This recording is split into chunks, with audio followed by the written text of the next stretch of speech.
Welcome to the Light Seekers Lounge. I'm Annie Love, and this is episode 118. My guest on today's episode is Jess Williamson, a 5-time entrepreneur and award-winning mindset and business mentor. She's a TEDx speaker, has been featured in Forbes and major publications, and is now also an author. Jess's story is one of audacity, from starting a swimwear brand as a 22-year-old with no previous business experience to taking the brand all the way to New York Fashion Week and beyond. Despite being told she wasn't quite ready for a TEDx talk last year, Jess not only proved the naysayers wrong, but stood on that stage and shared her insights on being obnoxiously successful. And in doing so, encourages all of us to understand and embrace our own success stories without apology. Now, as she celebrates the release of her new book, Unstoppably Success, Jess discusses the power of self-belief, saying yes to opportunities before we're ready, and why mindset is our greatest ally in the pursuit of success. So join us for this conversation where Jess shares invaluable lessons on overcoming doubt, embracing challenges, and embodying the essence of being unstoppable. Let's get started. Hello, fellow seeker of light, and welcome to the Light Seekers Lounge. I'm Annie Love, and I'm a certified coach for incredible humans who want to build wholehearted businesses.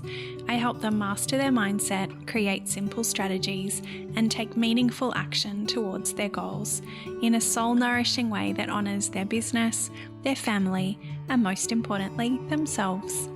I'm also a wife and a mum to 3 gorgeous boys.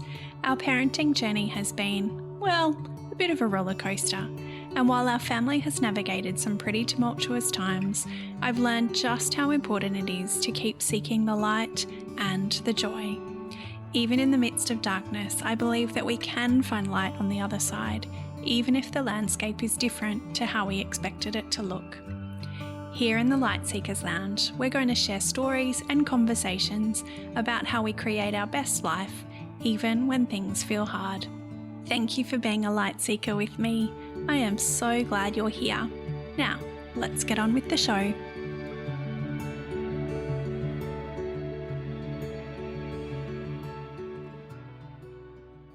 Jess Williamson, thank you so much for coming into the Light Seekers Lounge today to have a chat with me. Oh, thank you for having me. I'm super excited. Pleasure. I think I first heard about you when you were on the Claire Wood podcast. Yeah. Um, Claire is a beautiful friend of mine, and I was listening to that episode, but I looked it up before because that was January 2022. Wow. Um, and I was thinking, like, I've since listened to you on a couple of different podcasts, and I was thinking, I bet life has changed a lot for you in those 2 years. Yeah. I Um, think every day I'm like, oh, whole new, whole new reality. Yeah, totally. Well, you've had a very action-packed 8 years, but we can talk about that in a sec. Tell me, how would you describe yourself?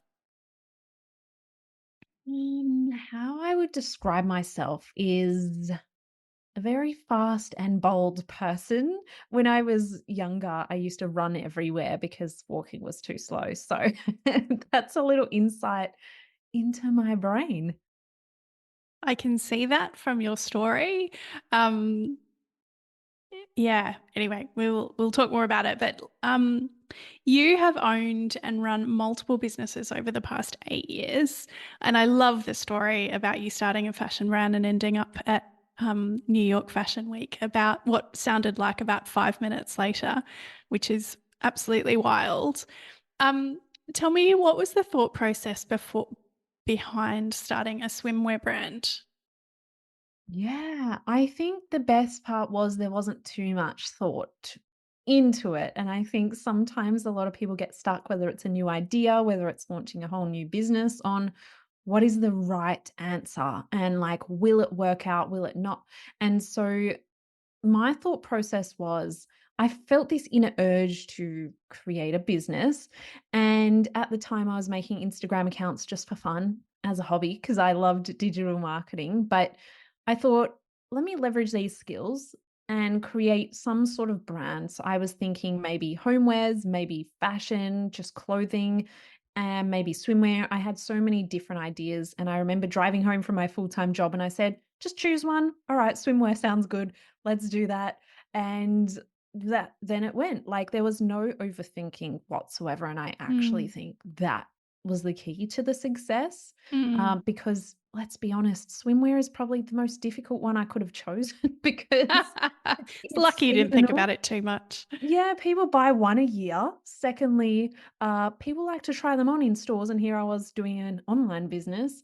There were just so many different things. It has to fit perfectly. Whereas a dress, it's okay if it's a centimeter Mm. wrong, but swimwear, there's a problem. If there's a centimeter wrong, we might be flashing some people down at the beach. So there was a lot of challenges that I didn't actually think about, and because I didn't think about them, they didn't become challenges. Mm.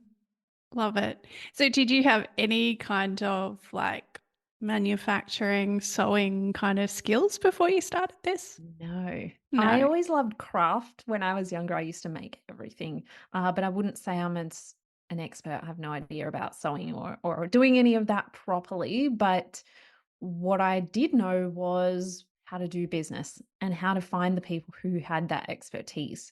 And that was the key.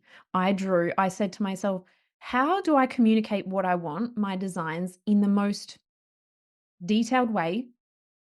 I didn't have a fashion degree. I didn't do CAD drawings or the tech packs that you're meant to do. Actually, even to the very end of when I sold the business, didn't do tech packs the traditional way. Just did how I wanted to because I said, I need to communicate this to the factory. Great. I'll get reference images of certain elements that I like. I'll draw it the best detail I can, write all the measurements on, did it by hand, sent it off, and that did the job. So that's the way that I lead myself through everything. If I don't know, let me just think about what is the simplest way to get to the end goal, which was communicating a design. It's not that hard. I drew it up, sent it over. They can understand that. So that's how I did it. Amazing. Everything's figure outable, right? Exactly. Um, so what was the hardest part about running that business? The hardest part was probably cash flow with any product based business. That was a challenge because when you're growing and scaling and getting major wholesale orders from international retailers who order tens of thousands of dollars of stock, but yet they don't pay you till 30 days after the stock arrives in their hands, cash flow as you're scaling can be quite challenging. So, although the business was profitable, it's like I need to get that money up front to pay for it to Mm, then get the profit later. yeah. Yeah, that is super tricky. And did you have any investors or anything at the time to help No, you out? I self-funded it. I think I started with about 20,000 of my own savings that went into the first collection. And then 6 months into my first business, emptied my life savings, had Mm, negative $2 to my name, and then just scaled it up from there. And I said, what I do have is I'm going to make some time to sell some stuff. And then that was funding it. Plus, I had my full time job at the time, which, let's be real, it was paying me 40K a year, which is not much, but that was going then into the business as well. So that was mm. helping, the little bit that I was getting each week helped keep the business afloat. And meanwhile, I imagine the lifestyle was fairly lean. Yes, very lean. When I started that, I was 22. I was living at home with my mum and dad, so that was definitely helpful. And just wasn't going out and spending money on stuff other than the Mm, business. yeah, beautiful. So what was the best bit? What was the most fun that you had while you owned that business? Yeah, the fun was honestly, I loved photo shoots. Another reason why I started that business, one, I loved Instagram. Two, I loved fashion. Three, I loved the beach. But four, I loved like America's Next Top Model. I was just like obsessed with seeing how the photo shoots worked and how everything creatively came together. And so I had a lot of fun doing the photo shoots. Also, New York Fashion Week was pretty fun and getting to travel around the world, meeting models, influencers, getting these incredible connections with some incredible women all over the globe was really awesome as well. Mm, amazing. Um, can you share with us the story about how you got invited to New York Fashion Week? Yes. So basically, when I started this business, my mindset going into it was global. Let's go global. I'm going to create a global swimwear brand. A level of delusion at the time when delusional was not a thing. It's now like blown up on TikTok, but I just naturally thought like that. So I said, okay, global, get an international manufacturer, of course, market internationally, build up my brand awareness on social media before I launched. And then I decided, well, of course, if I'm global, I'm not going to DIY a photo shoot on my iPhone. I'm going to invest in a proper photo shoot, proper model, and do that. So I really had set up the brand image to be aligned with those major brands that were global already. Mm, So it was the brand image, the brand identity, brand positioning that really set that off. And then basically, I was sitting at my full time job, sitting at my desk, hating life, doing the job because I had to. But I got this email and it said, "Hey, we'd like to invite you to the Australian showcase at New York Fashion Week." And I thought, this has got to be a scam. So I showed some of my friends at work and they were like, oh, amazing. And then I actually messaged a couple of people who they had referenced who had done it in the past or had been in that show. And I thought, I'm going to reach out to them. And they said, no, it's legitimate, it's a real company. So I thought about, okay, it's not free because you have to pay to go to New York. You have to organize the models. You have to, like, putting on a show is not free. mm, And so I just thought, I can't say no. I'm going to sign the contract and figure the rest out. mm, And so I signed it, and I got that email 1 week after I opened my online store. I said, "Hello, I'm open for business." 1 week later, got this email, and I could have very easily said, "Who am I?" I literally mm, just came out of nowhere. I've got no experience, no clue what I'm doing, making it up as I go. I've been in business for 1 week, and some of these brands had been around for years and years and years, but again, like this level of self-belief, I just said, "Oh, all right. Well, sounds like a great opportunity. I'm going to say yes.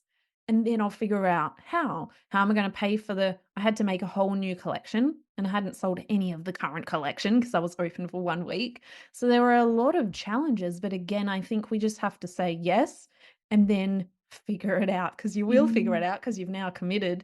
But secondly, it's just another day in business. It doesn't have to be a problem if you don't want it to be. So that was a pretty crazy whirlwind. And then 6 months after that, I was walking down the runway at the end of the show, waving to everyone in the audience where there was actual celebrities in audience watching me, which was so surreal, but such a cool opportunity. And that mm. really solidified the brand as well. Yeah, amazing. What a great experience and like great opportunity to tell stories for the rest of your life. Yes. Love it. What kind of support did you call in to make all of that happen? Because I can't imagine, like, if someone called me, I like just wouldn't even know where to start. Yeah, well, it was just me, to be honest.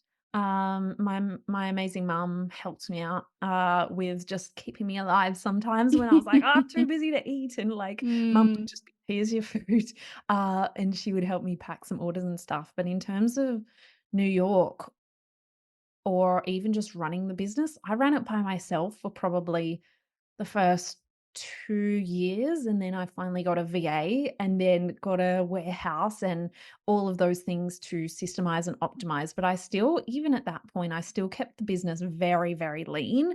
And I was literally making it up as I went. I didn't really know anyone, or there wasn't really mentors around at that time.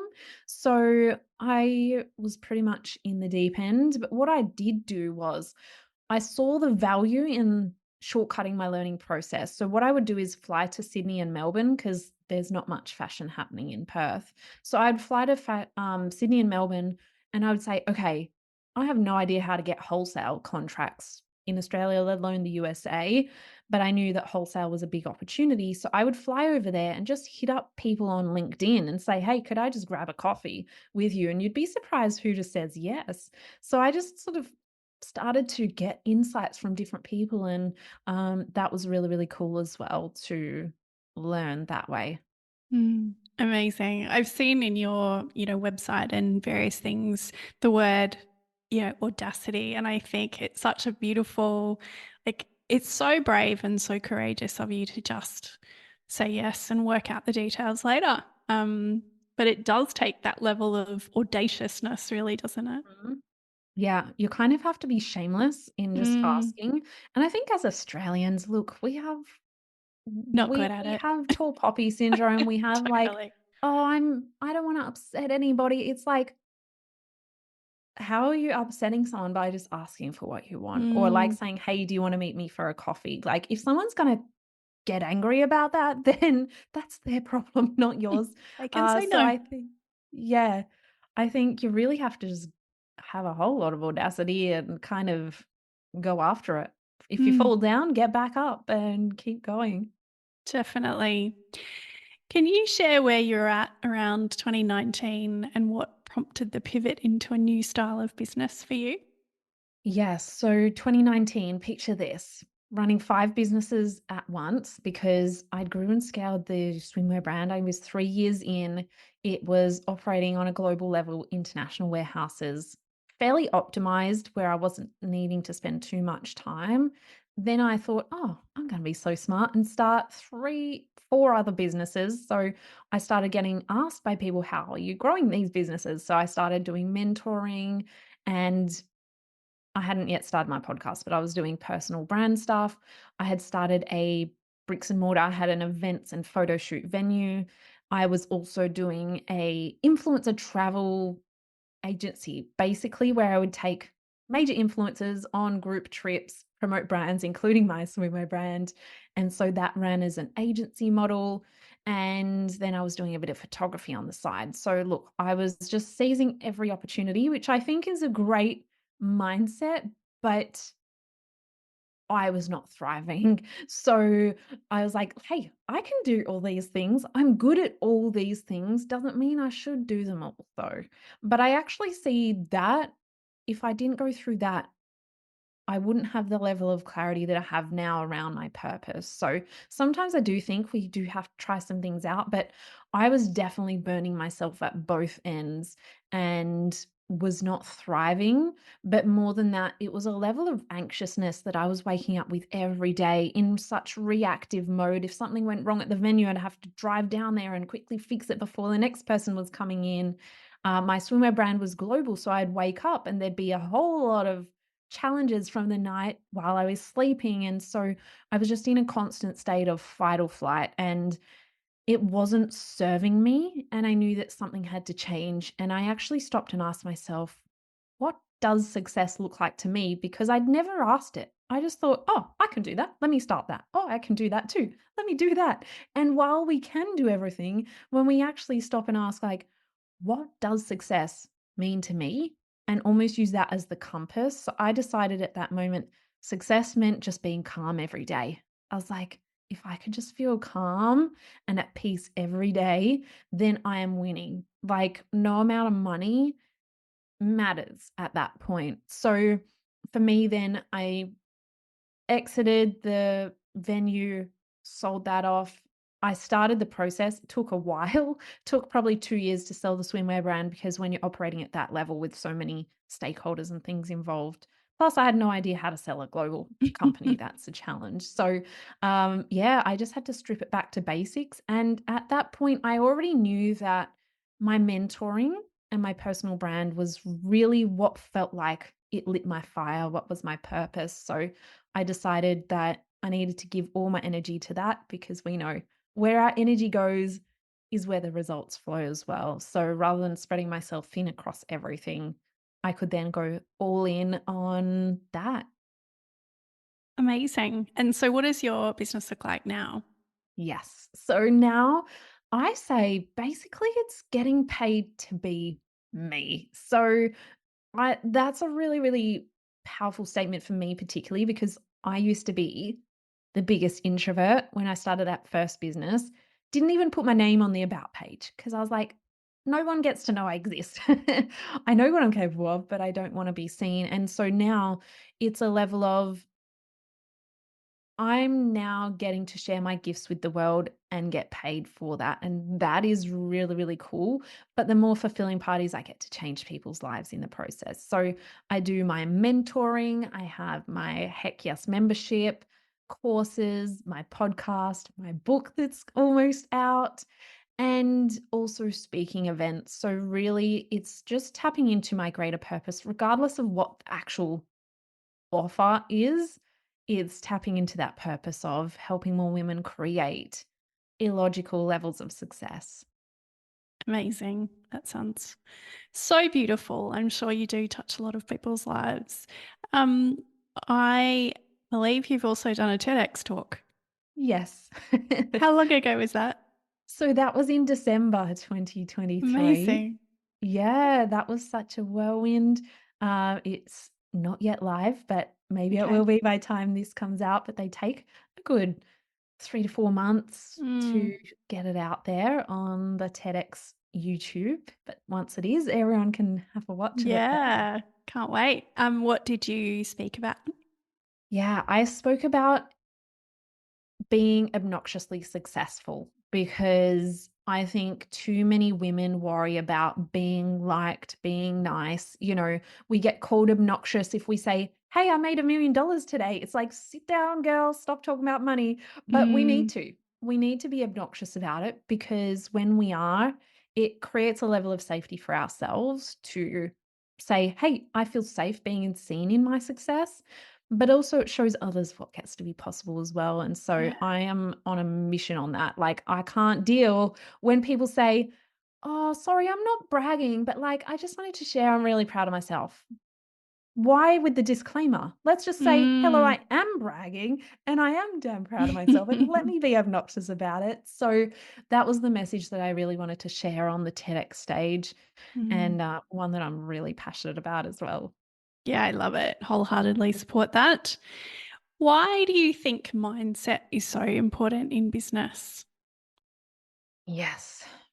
So mindset is, if we think about it, what's operating your whole body right now? What's operating your thoughts, your speech, your actions? It's not your heart, it's your mind. Like, your heart keeps you alive, but it's your mind. Our mind controls absolutely anything. And it's almost naive to think that mindset doesn't matter. I just need to do the action, but what's making the action is your mind. So it really, everything starts with your mind. And I've had people say to me, "Oh, but so and so never did mindset work. How are they so successful?"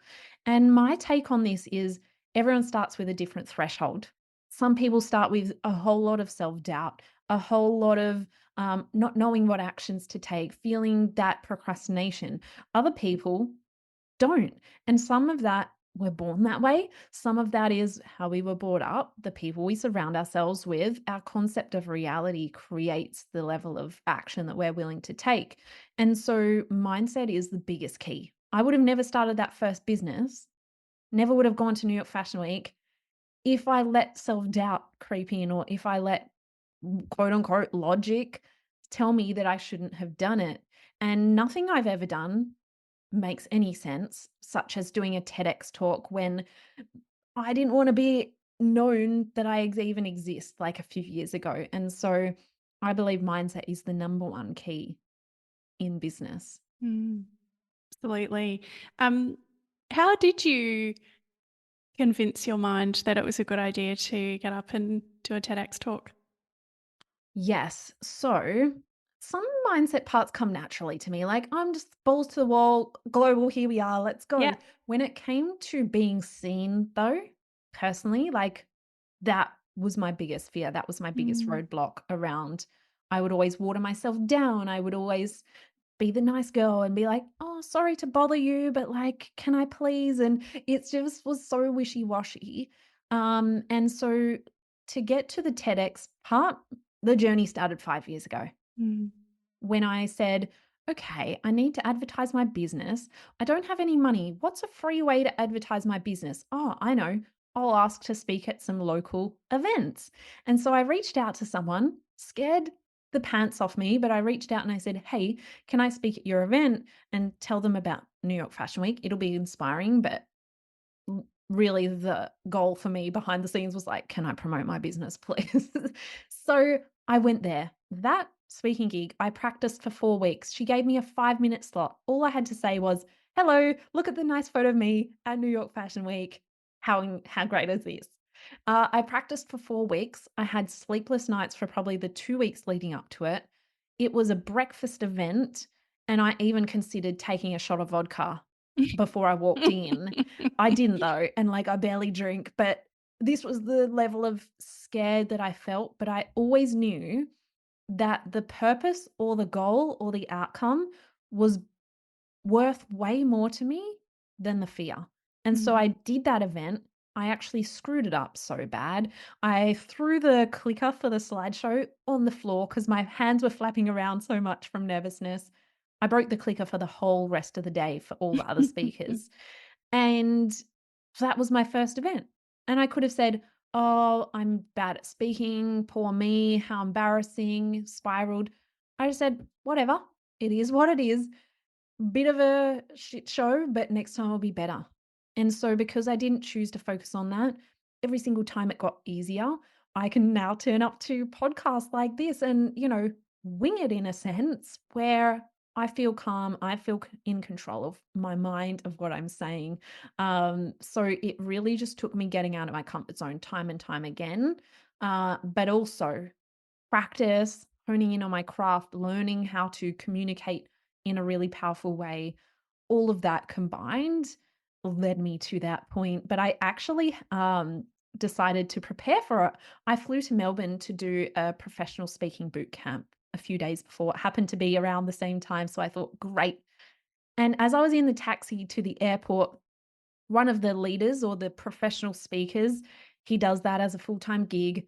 He was sharing a taxi with me to the airport, and I said, "Oh, one of my goals, I want to do a TEDx talk and I want to do this and that." And he said, "Look, Jess, from what I've seen over the past few days, you're a long way off being ready to do a TEDx.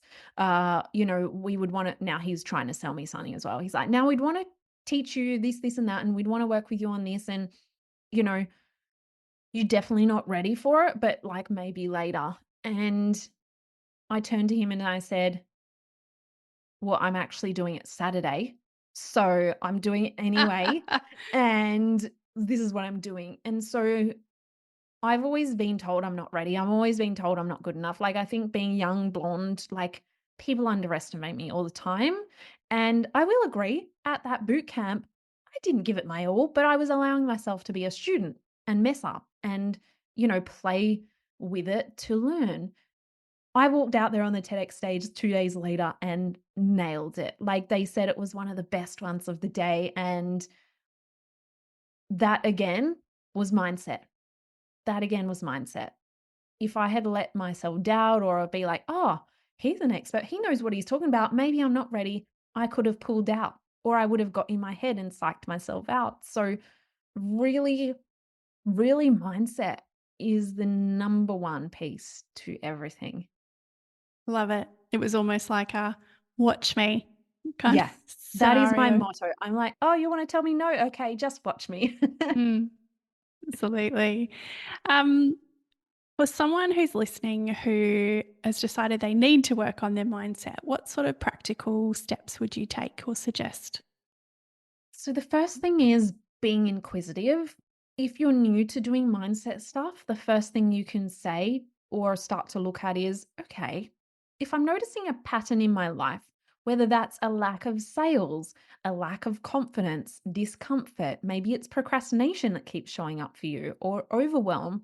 If we continue to experience a certain pattern, what we start to need to look at is, how might I be creating this? What beliefs, what automatic responses am I maybe having? Because until we actually allow ourselves to even say, how might I be creating this? What we continue to do is just pass the blame on everything and anyone else other than us. And nothing's going to change if we never actually say, hey, maybe I can start to look into this. So that would be my first tip, is noticing any patterns that are showing up in your life. What are some things you say you hate and aren't seeing it getting any better? A lot of the time it's like lack of sales or lack of clients for business owners.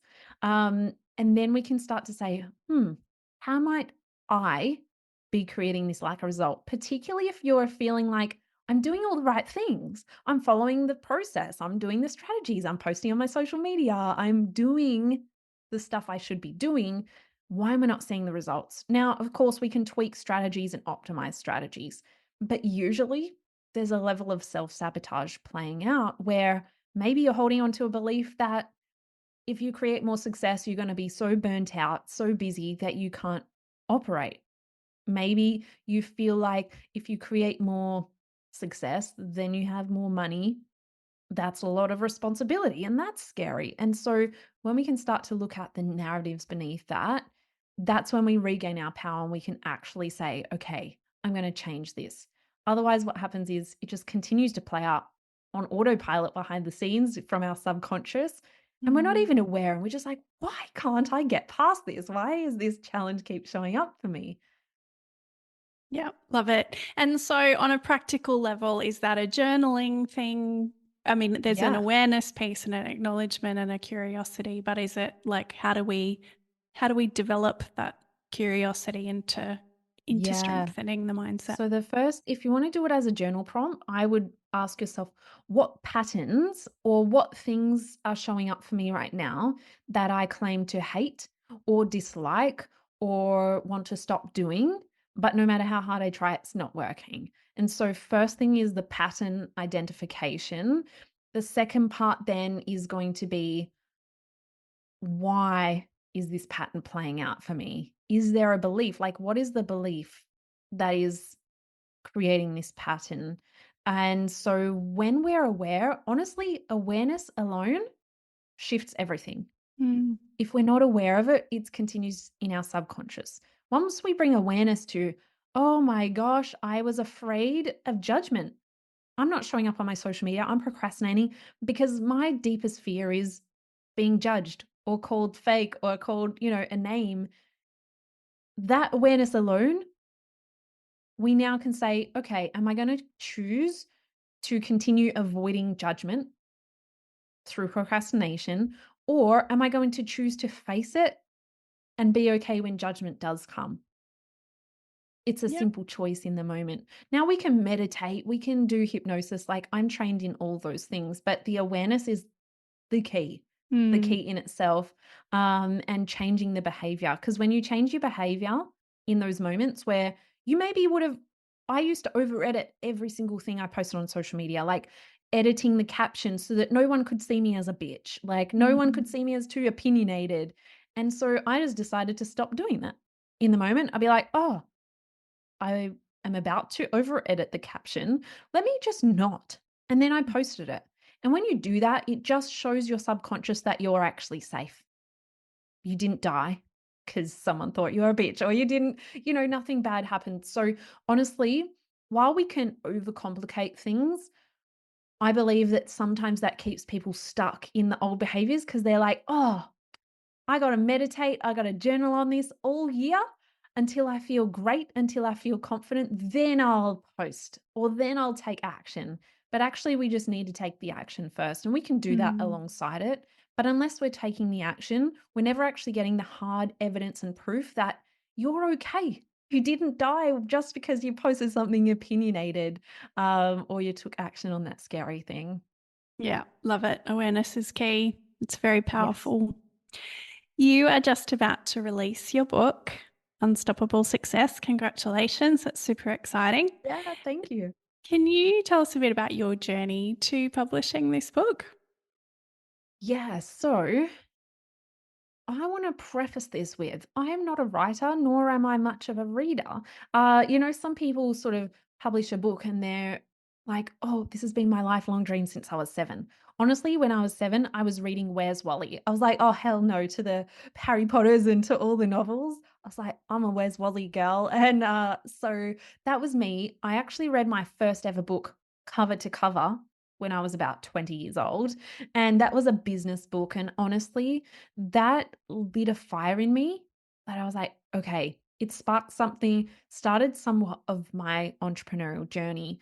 And so for probably the last 6 years, I've wanted to write a book around entrepreneurship, around personal development, around creating this level of success that people dream of and helping people overcome those challenges. But instead, I started a podcast and just kind of put it on the back burner for a while. But then I decided, you know what? It was probably over 2 years ago now that I started the journey. And I said, now is the time.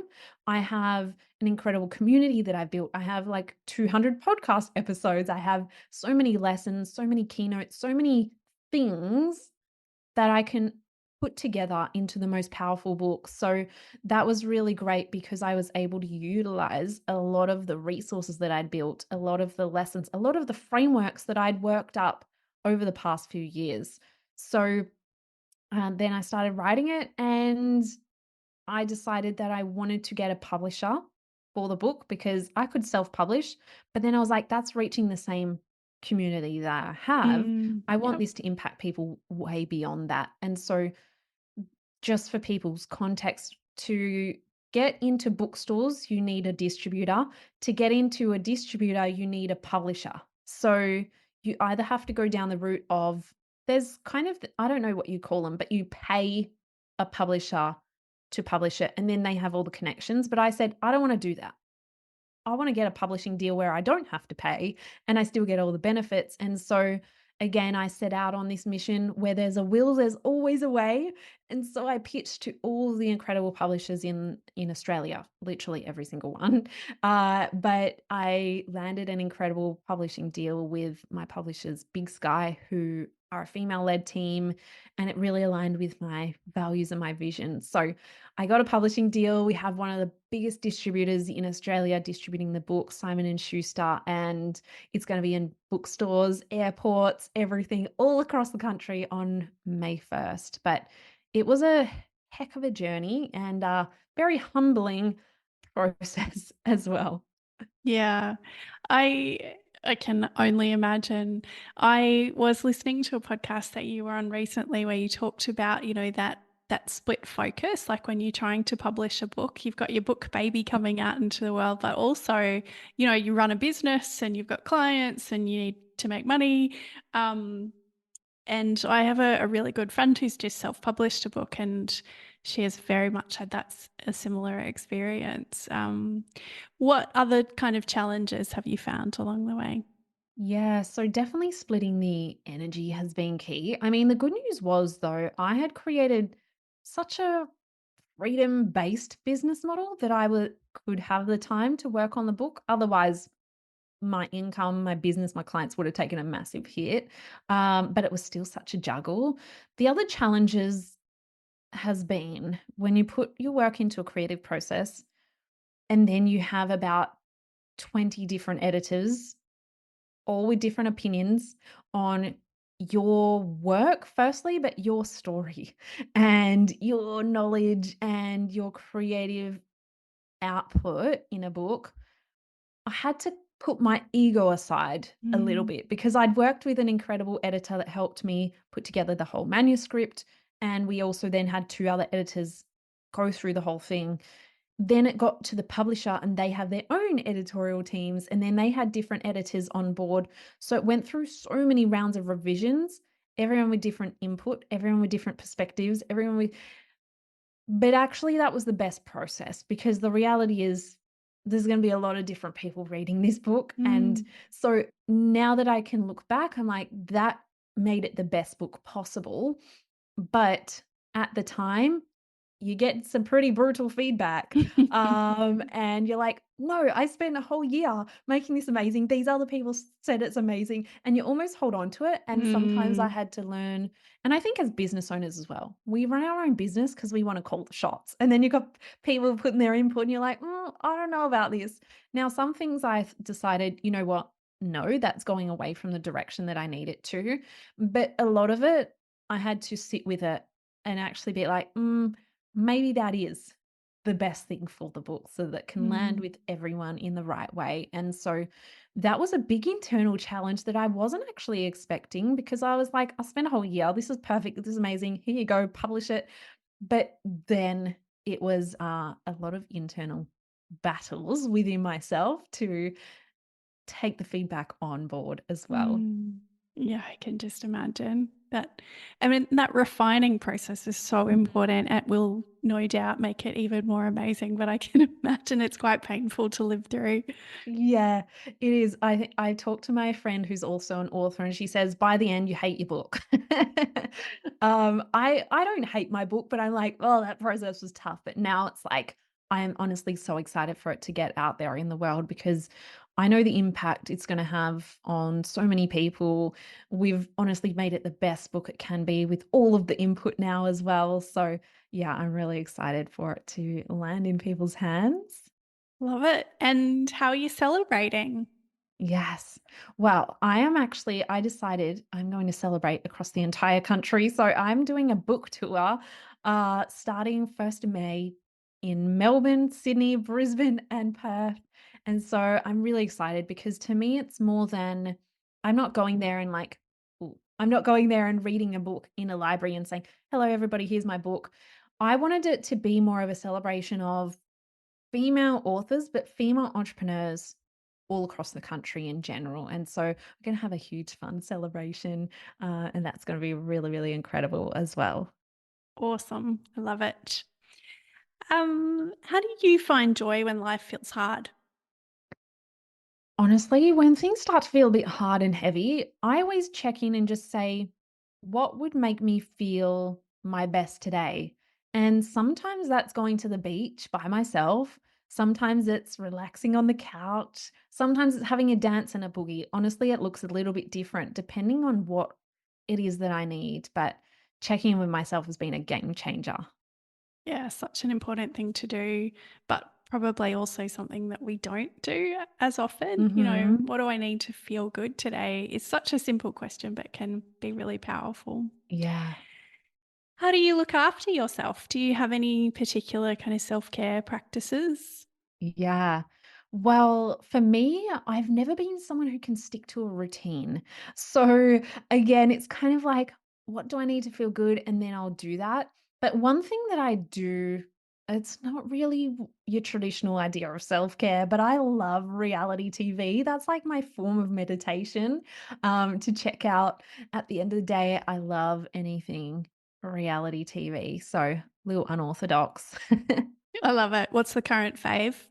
So I love anything like Vanderpump Rules, Real Housewives of Beverly Hills, anything on the Bravo network is my vibe. Love it. Do you have a quote or mantra that's helped you find inspiration or motivation when you've needed it?